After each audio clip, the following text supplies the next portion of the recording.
Welcome to Modish Stories, your new home for HFY greatness. Here, humans don't just survive the galaxy, we dominate it. Subscribe now and experience the best humanity-driven sci-fi stories on YouTube. Guritai. Still remember every detail of the day the world ended. The war with the humans was the longest and bitterest we'd ever fought. By the time it was over, our fleets were all but wiped out, and half our colonies were devastated. But we didn't see any of that on our homeworld, our beloved Ties. The fighting was always somewhere far, far away, across the vast reaches of the galaxy. We saw the trade with the outer colonies dropping off. We saw the messages of condolence being delivered to families of soldiers serving at the front. But that was war, and that had always been war. We were a martial people, and we had defended our interests across the known galaxy.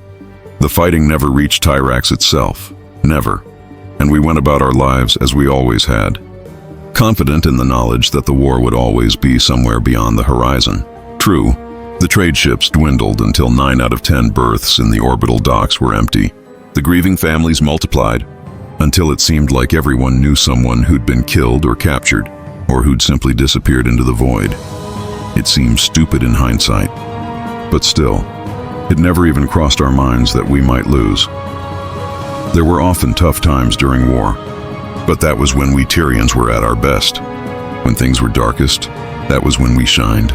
If the enemy hit us hard, then we'd get up again and hit them back twice as hard. And in the end, the only difference it would make would be that we'd find victory all the sweeter. Tyrians never backed down.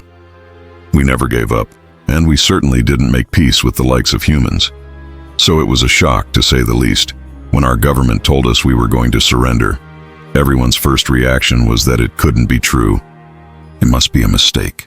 Someone had accidentally released a classified worst-case scenario on the main government channel.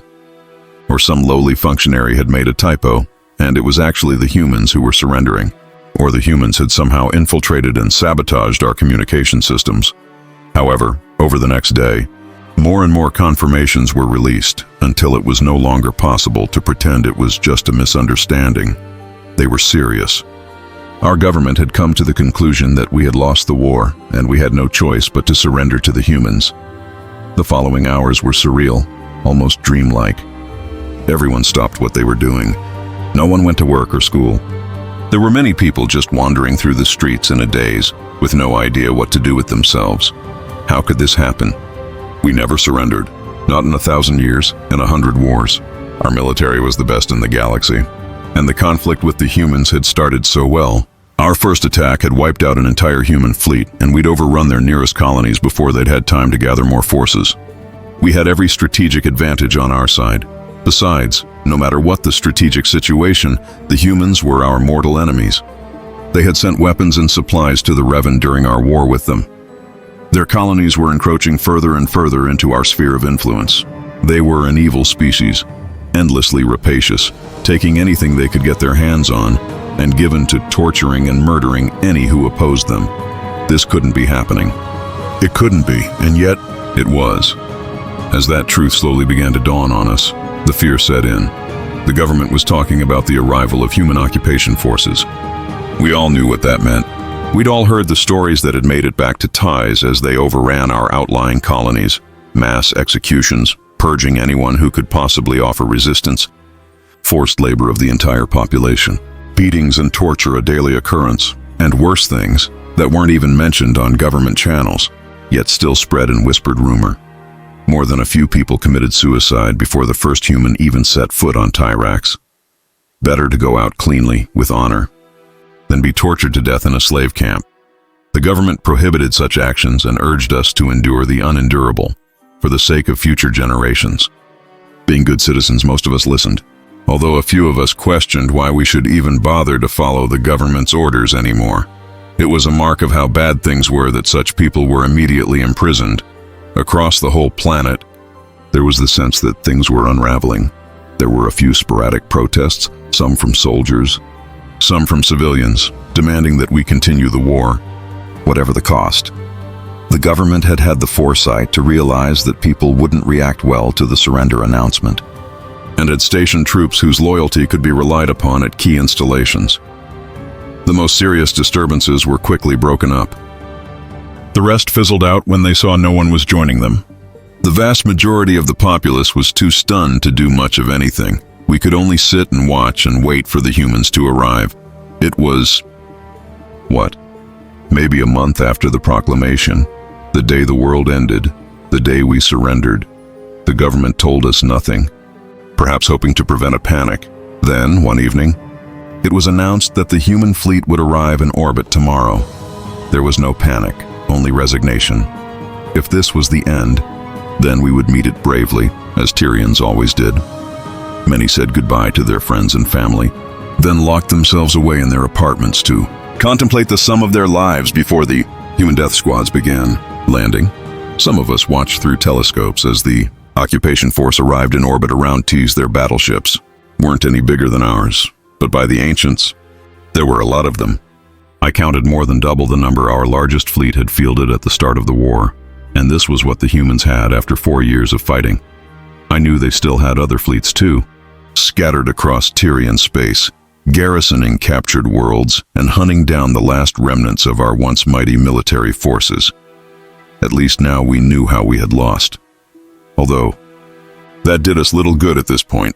The official surrender took place in the empty fighter bay of the human flagship and was broadcast live on every screen on TIS. We expected to watch as our leaders were marched out in front of the enemy commanders and forced to apologize for daring to wage war against a superior species, admit the justness and rightness of the enemy's cause, then swear eternal fealty to the conquerors. That was the way we did these things. Depending on how vindictive the victors were feeling, the conquered leaders might then be executed. Instead, they were given a pen and told to write their names on a piece of parchment. The live transmission was interrupted briefly by a government announcer who explained that the parchment was a written list of the surrender terms and that by writing their names on it, the government officials, and by extension the entire Tyrian Empire, were recognizing their legality. Strange custom. But that's aliens for you. After the signing, our leaders did give the customary oath of fealty and apology, but it was far less elaborate than expected, as if the humans regarded it as an unimportant postscript to the real act of surrender. And then, that was it. There were no executions and no torture. A few of us began to hope. Most of us held our breath. Within hours, the first dropships began landing, and the occupation forces began moving to take control of the cities. I debated with myself whether to hide away or whether to watch the troops moving through the street outside my apartment.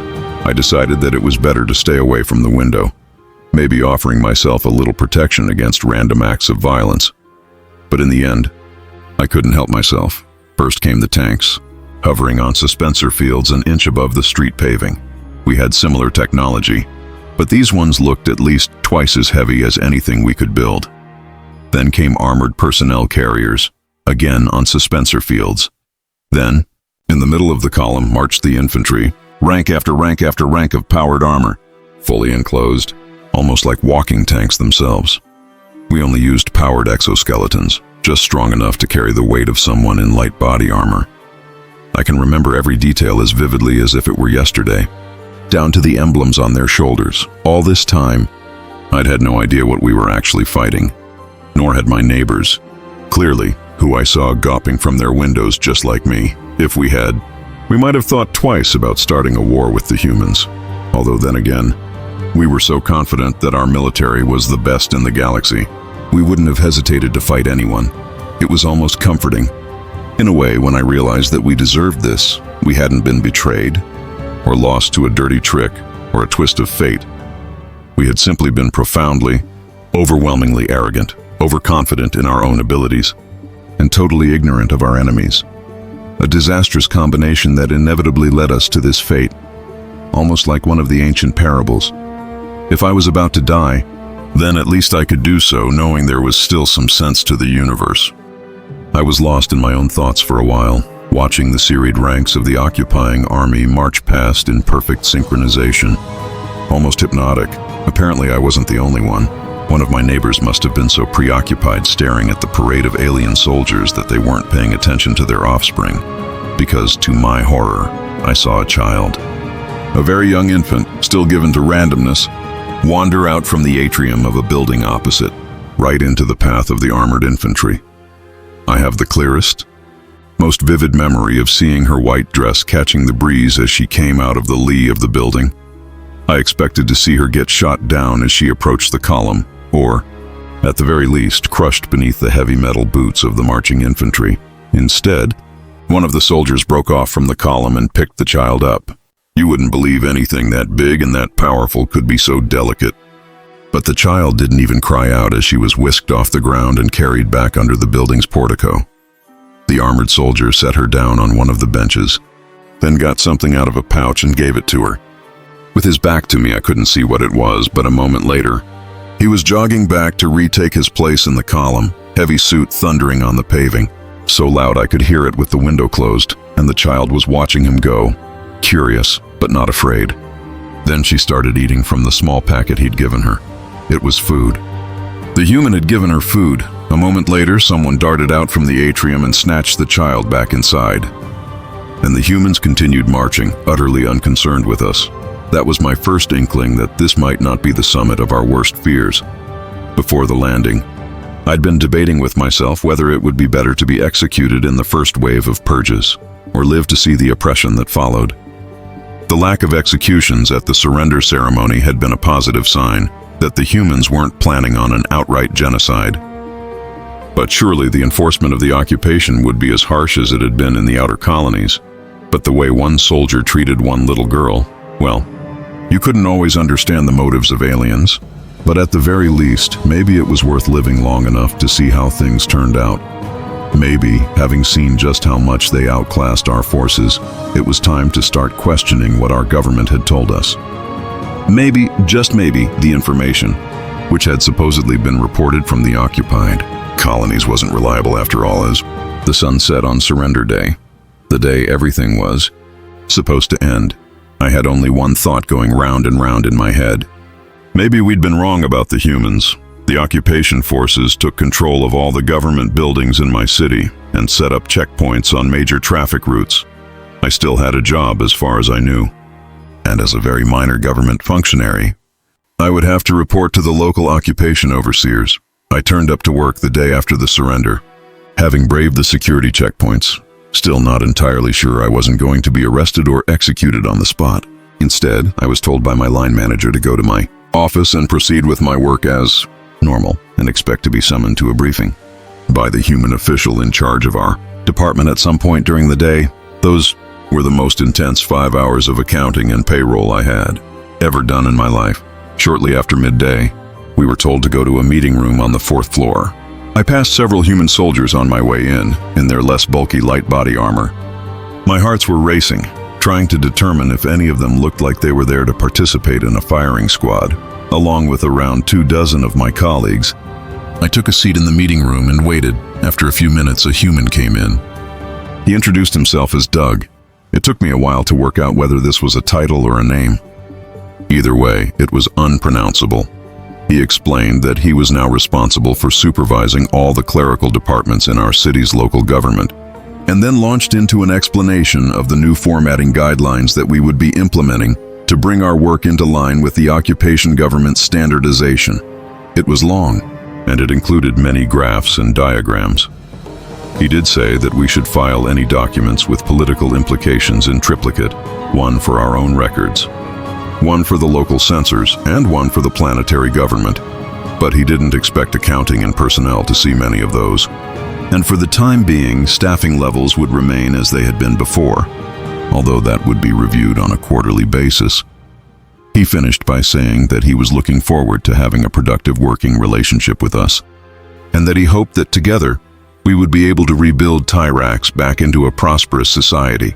There wasn't any mention of governmental purges at all, and he didn't even bring up punishments for failure. I don't know when I started to relax. It wasn't immediate. For a while, there was still a part of me that expected the humans to show their true brutal nature. But there were no purges, no torture, no forced labor, and as weeks then months passed, I realized there wasn't going to be.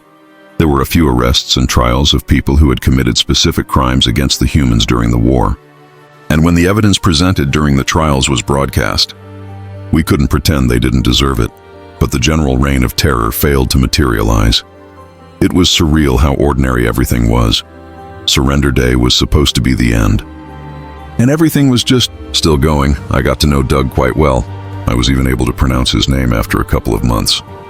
He was an amiable yet competent person, occasionally given to randomness, but within tolerable limits for an alien, and he showed me more consideration than my Tyrian managers ever had. As far as I could see, most of the humans in the occupation government were like him, and after a while of working together, I would even say I was friends with some of them. One day, I realized what I had already known on some level for a while. The surrender hadn't been the end. It was a hard thing to admit.